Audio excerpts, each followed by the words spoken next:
Right, good afternoon, and thanks for clicking on to Vogan's European Outlook for the first day of the new working week. I hope everybody is safe and well wherever you are. Before we continue with the video, hit that like button, share with your friends and family, and subscribe. I do greatly appreciate the amount of views and new subscribers in recent days. Much appreciated. So yeah, continue to support as best you can. It is absolutely free here on Mark Vogan Weather on YouTube, and you get hopefully unique, unbiased, and unhyped weather content that you perhaps do not get anywhere else. So anyway, this is the current jet stream pattern across northwestern Europe, the North Atlantic. We've got a lot of blocking at the moment across the northern hemisphere. Wave 7 pattern continues to dominate, but it looks as if we are going to start to see some subtle changes taking place as we move towards the upcoming weekend. And is that an indication that we're going to start to lose this rather chilly theme that we've got going and have continued to see for the best part of a week now? But you can see the jet stream away up to the north over central Greenland, then a big dip south over Ireland, over the southern UK, and we are in the chilly, cold pool beneath this trough. Elsewhere, southern and eastern Europe, we've got a very different picture indeed, where temperatures are well above average, mid to upper 30s widely across Greece, Turkey, up into the Balkan region as well. And that extreme contrast between northwest and southeast continues. This is the current GFS 850 temperature profile here, and you can see the chilly theme that we have at the moment. We've got literally Arctic air coming all the way from several thousand miles to the north of the British Isles. It's dropping south, and we are noticing that chill right here at Mark Vogan Weather HQ.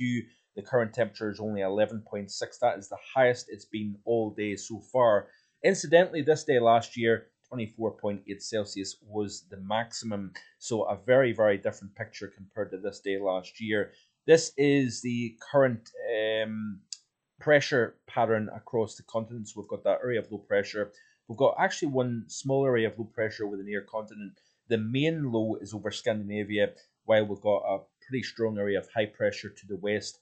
That is allowing the drawing of this cold Arctic source air to drive southwards aboard some pretty stiff northerly winds at the moment here. This would be a superb pattern for winter weather lovers like myself and many of you here on the channel if this was December, January, or February. But sod's law, as is often the case, you get a terrific winter pattern at the wrong time of the year. This is the current radar of Weather Online. You can see here the speckled nature of the showers driven in by this rather cold, unstable air mass. We've got the very strong sunshine at this time of year. So when you do get the sun, the temperatures do kind of come slightly up.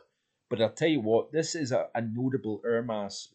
To have sunshine and still failing to hit 12 Celsius, it just goes to show actually the level of chill. Now, it's the persistency in this cool pattern that is becoming rather interesting, given the fact that the temperature here at Mark Vogan Weather HQ has not exceeded 14.5 Celsius since Tuesday of last week, and it looks as if we're going to maintain that rather chilly 12, 13, 14 Celsius at best all the way towards Thursday and Friday. That is really quite an impressive run of well below average temperatures. It's hard, especially as you progress towards the middle and second half of June onwards, to sustain this level of chilly conditions. So how's the temperatures looking? This is the current temperature profile across the continent, and you can see single figure temperatures across really north of the central belt actually, but temperatures subdued, 15, 16 at best across the south of the British Isles. We've got 18 in the southwest corner if you notice, but 15, 16 Celsius during the afternoon on June 10th is very cool. Notice here we're starting to see the temperatures coming down across France and even the northern half of the Iberian Peninsula.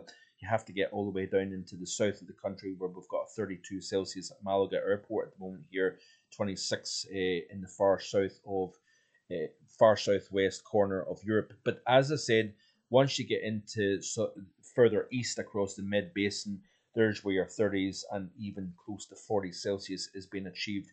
We've even got 30s quite widely across eastern areas of Ukraine at the moment, and temperatures in the mid-20s all the way up into the northwest of Russia here. Slightly fresher conditions under that low over Scandinavia. Let's have a look and see what it's looking for the UK and Ireland specifically. You can see here that we've got the rather chilly temperatures, only 0 Celsius at the moment on top of Cairngorm Summit, where that's been the case for days on end now. Only 8.3 at Loch Liscarnock. Even at the Aviemore, we've got 7.9 with a wind chill of 7.7. Let's have a look at the wind chills and see what they're showing here. So suppressed in mid to low single figures when you factor in that northerly wind, especially across the north. Less cold across more southern areas of the British Isles. Speaking about more southern areas of the British Isles, we've got the temperatures again only 11-12 Celsius across parts of Northern Ireland. We've got the Belfast Harbour Airport at 15 at the moment. Down across more southern portions of the island of Ireland, Shannon Airport reading 17 Celsius at the moment here, so not too bad. And across the south of the UK here, Portland Bill is actually reading 18.5. That's one of the warmer spots in the British Isles at the moment here, but widespread 12-13 Celsius in parts of East Anglia up the eastern side of England here. The South Midlands reading 18 Celsius here. So very, very subdued temperatures for June 10th for sure. And even in the near continent, temperatures only of 9 Celsius at Amsterdam. That is pretty incredible for this time of the year. Now, are we going to continue to see this chill maintain itself? That is the big question. Now, the Madden-Julian oscillation is definitely doing an influence on the northern hemispheric pattern. It's actually quite amplified in phases 7 and 8. Now, as that continues, that pulse of convection continues to push eastwards over the Mediterranean, not the Mediterranean, wow, the very wrong part of the world, over the Pacific Ocean, and now starts to progress into the Americas and the Atlantic. That is what's going to start to kind of have a ripple effect on the hemispheric pattern, and we are going to start to see the pattern change. So at the moment here, this is the 500 millibar geopotential heights and the mean sea level pressure in millibars here. Now, this is the global view. Now, the reason why I'm showing you this is the evolution of change that is likely to come about as we progress towards the weekend.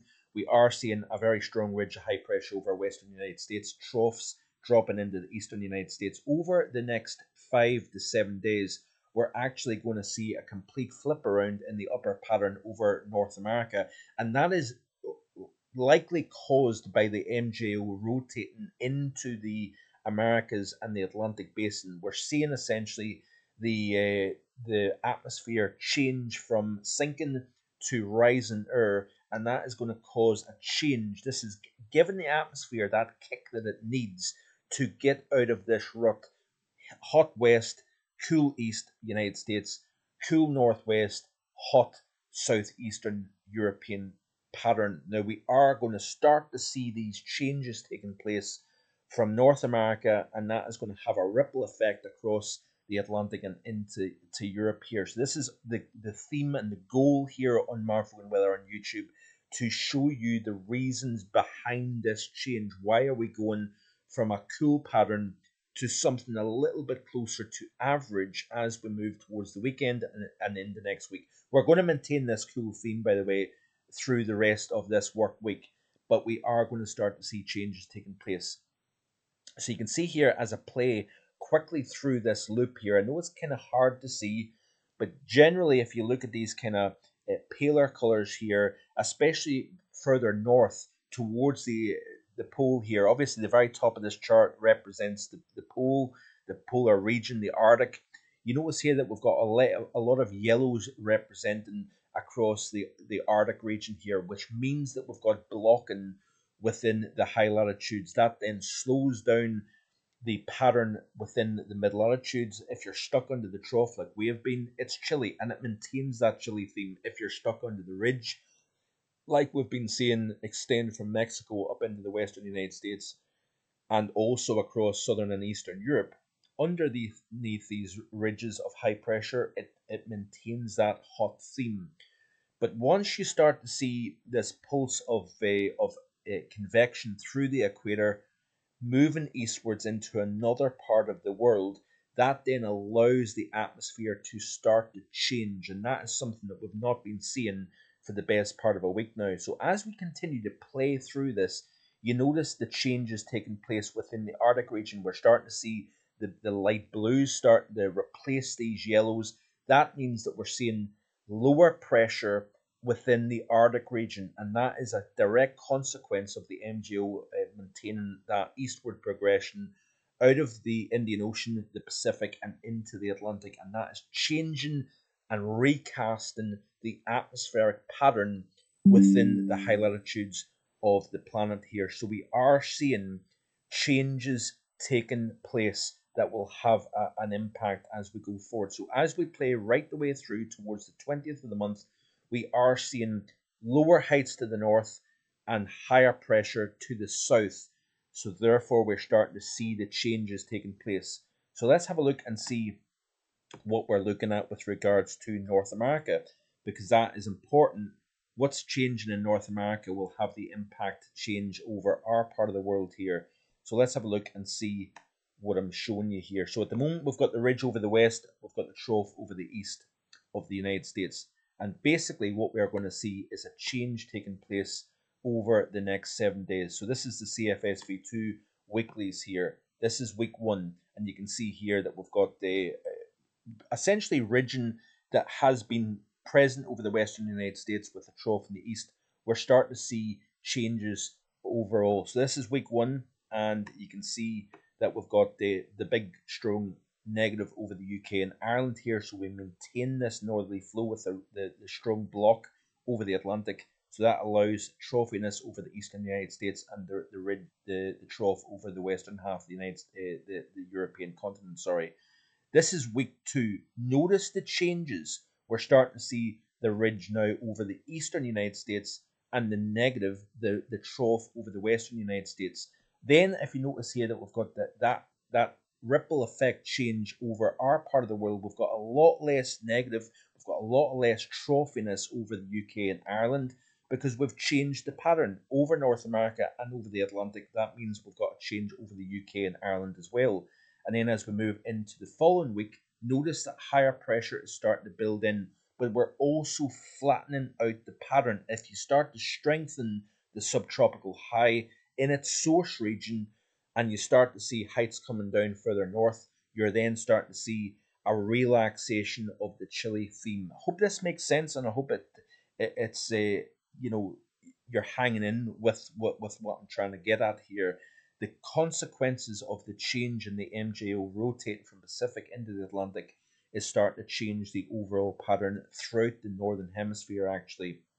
You can see that we have those changes taking place. So let's specifically look at Europe off the CFSV2, and you can see the consequences of these changes. So this is week 1. Continue to see the deep negative just to the east of the UK, and we've got the strong positive to the west of the UK. So that means that we're continuing to see this below average temperature profile. So you can see here, this would be the week 1 temperature anomalies, firmly below average across the majority of Western and Northern Europe, hotter conditions in the southeast of the continent here. Looking at precipitation, you can see that we do have a generally wetter theme, if you notice here, across the bulk of England, Wales, and Southern Ireland. Drier across the north, if you notice. That is quite interesting. Southern and eastern Spain, parts of France as well, wetter than average conditions also. So let's go back to the pattern here. This is actually week 2. You can see here we still have a slightly wetter England and Wales, and Ireland drier across northern areas of the UK. So let's have a look and see what week 2 brings in terms of temperature anomaly. And it actually is a subtle change in terms of we're losing the firmly cold than average conditions. Still below average, if you notice here, according to the model, 17th through the 24th, but a little less cold compared to average. Look at Spain, Portugal, and France, still firmly below average, warmer across Central and Eastern Europe here. Then as we move into the following week, so this is week 3, this is not a change that is very abrupt, but we're losing the intensity of the chilly theme. So you notice here that as we move towards the final week, 24th of June through the 1st of July, we've got warmer than average conditions here. And the reason for that is the changes taking place both within the tropics but also across North America. That is then having that ripple effect across the Atlantic and into Europe here. Looking at the upper pattern for week 3 of the CFSV2, and you can see here quite a different overall atmospheric pattern compared to the current week coming up, which is this. So yeah, we are going to start to cut off the Arctic flow as we go through the course of the latter half of this work week into the weekend. We maintain a below average theme, but we aren't just as extreme with that chill. So you notice here that as we move towards the middle and second half of the week, we're starting to cut off the northerly flow as higher pressure starts to become a little bit more favourable over the UK and Ireland. So you're essentially cutting that northerly flow. We do have a more chilly air coming into the pattern here, as you can see, according to the latest run of the GFS here. No real heat to speak about. So that warmth is actually not so much moving out of Iberia. It's actually not coming north. It's going eastwards. We're actually seeing the cooler air try to push into Spain. It's coming up against resistance. If you notice here, there's a battle over Spain and Portugal, with cold air trying to move in from the north and hot air trying to move up from Algeria and from Morocco here. Notice here we continue to maintain this warm theme over eastern portions of Europe. Now we are seeing a little flirt. Now notice here that we have low pressure repositioned more over towards Iceland, according to the latest run of the GFS model here, and that would indicate that we may have a little bit of warmer air with higher pressure replacing lower pressure across the Atlantic with that low over Iceland. That means that our winds are coming in more from a westerly direction, and there is warmer air seen by this model on the Saturday the 22nd of June present over the Atlantic. And if you get those winds coming in from the west, that would then suggest something a little bit warmer. We've actually got the first 15 Celsius isotherm in a long time actually showing up now in the model for across England, Wales, southern portions of Ireland, the 10 Celsius up and above at 850 millibars over this region as we move towards Monday the 24th of June. Now, yesterday's live stream, I did say, make the bold statement that we may not see 30 Celsius this June, but it would be sod's law to all of a sudden, final week of the month, start to see something a lot warmer moving in. So we'll wait and see what happens. But this is the ECM WF. We'll have a look at that real quick and see what the model is indicating here. But you can see the changes taking place, and we lose this northerly flow and direct discharge of air from the Arctic as we move towards the weekend here, as the atmospheric pattern starts to shift position. But notice here that we don't have anything significantly warm moving in towards the weekend. In fact, we have more low pressure systems moving in with a modest brand of chilly air. And as we play right the way towards the end of the week, this is Wednesday of next week, still quite a while away. We are flirting with something a little bit warmer, so we'll watch this space as we go forward. So yeah, interesting times to come. Keep it right here on my channel, and I'll hopefully give you a fresh update tomorrow evening. So stay tuned for that. Enjoy the rest of your Monday. Bye for now.